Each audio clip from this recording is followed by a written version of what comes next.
Now please welcome on stage our distinguished speaker, Dean Social Science, Dr. Shaista Tabassum, to speak about the genocide that is happening in Gaza. Thank you so much.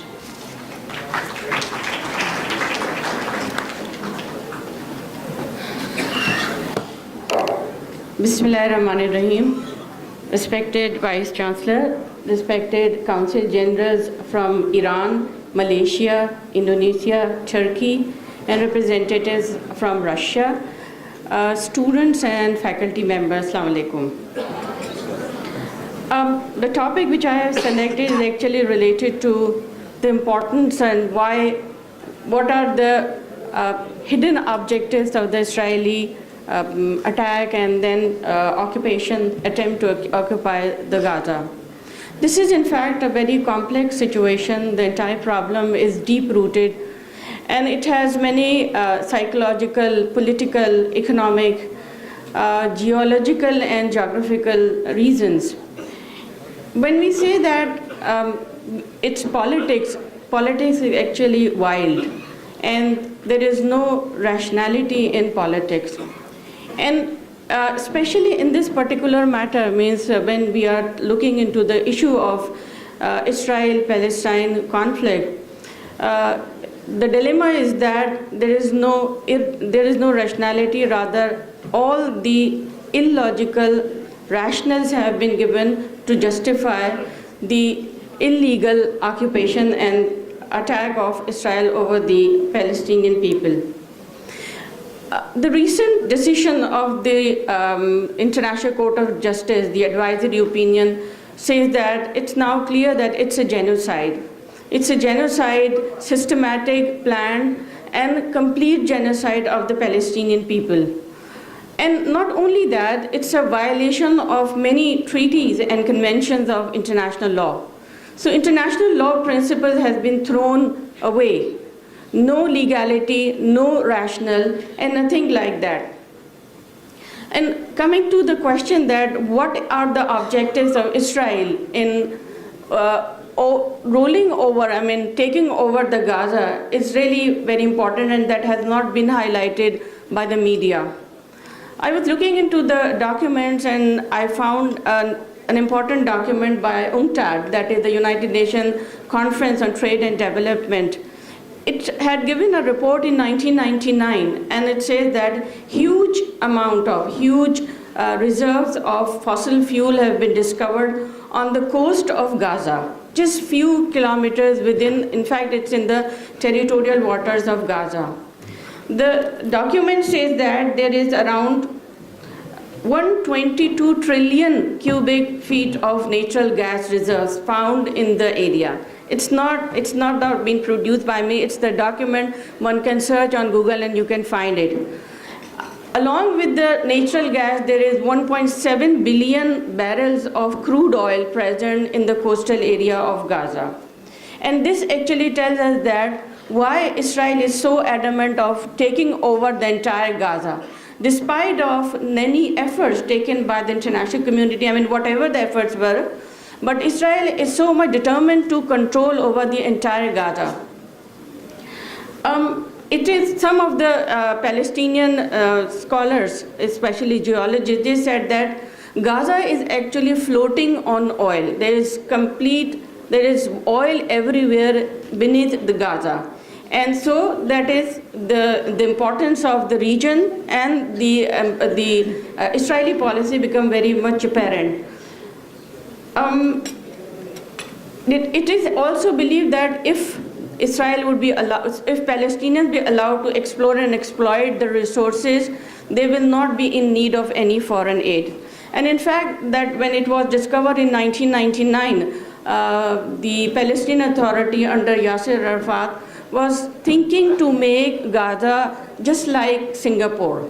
But when negotiations started between the Palestinian Authority and Israeli, it broke down because of the share of distribution of the resources.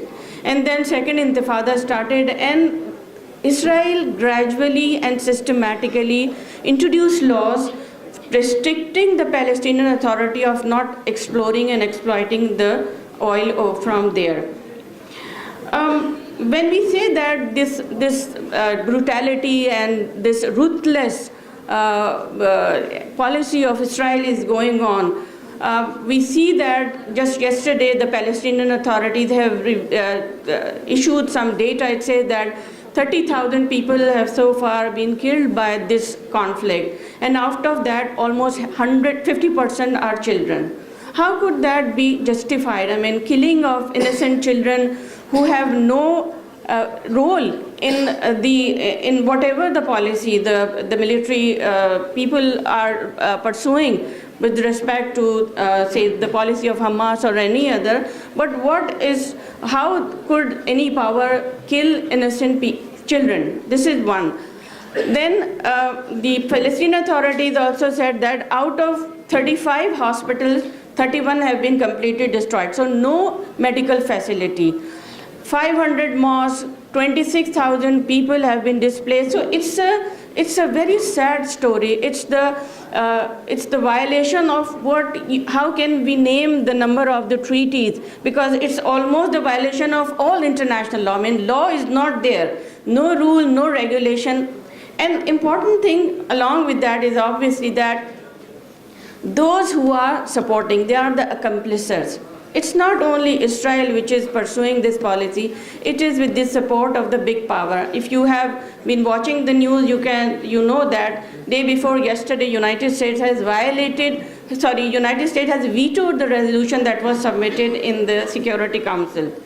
And in fact, when we are talking about this episode, Israel-Palestinian conflict, it actually gives new dynamics to the international system, and one of that is obviously the minimized role of the United Nations. Now people are asking that, what is the role of the United Nations? It is simply a place where states sit and discuss, no role of the organization. And secondly, the questions are now being raised on the structure of the United Nations. Why some powers are given the veto power?